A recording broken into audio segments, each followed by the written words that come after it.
नमस्कार मंडळी, आज आहे होळीचा दिवस आणि आमच्या आईने आज केला आहे छान असा पुरणपोळीचा बेत.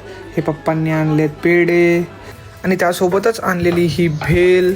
जेवणाचा टाईम झालेला पण बोललो थोडीफार तर टेस्ट करूच.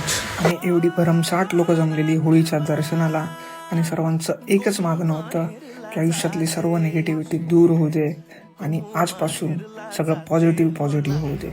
ही आईने बनवलेली पुरणपोळी आणि काळ्या वाटाण्याची भाजी टेस्ट तर एक नंबर होती, जाम छान होती. आणि मी निघालो नंतर ऑफिसला स्ट्रेट. त्यानंतर ऑफिसमध्ये थोडंफार काम केलं आणि ही सिक्युरिटी मामांनी आणून दिलेली थंडाई पियालो. घरी आलो, कॉफी बनवली, मस्त कॉफी एन्जॉय केली. गॅलरीतून या पोरांची मजा बघत होतो. तेवढ्यात लक्षात आलं आपल्यावर पण कधी पण अटॅक होऊ शकतो. सो मस्त तेल वगैरे लावलं पटापट आणि मग पडलो घराच्या बाहेर. पिंट्या हाताने पूर्ण तोंड भगवं केलं आणि त्यासोबतच या लहान पोरांनी पण चान्स मारला कलर लावायचा मला.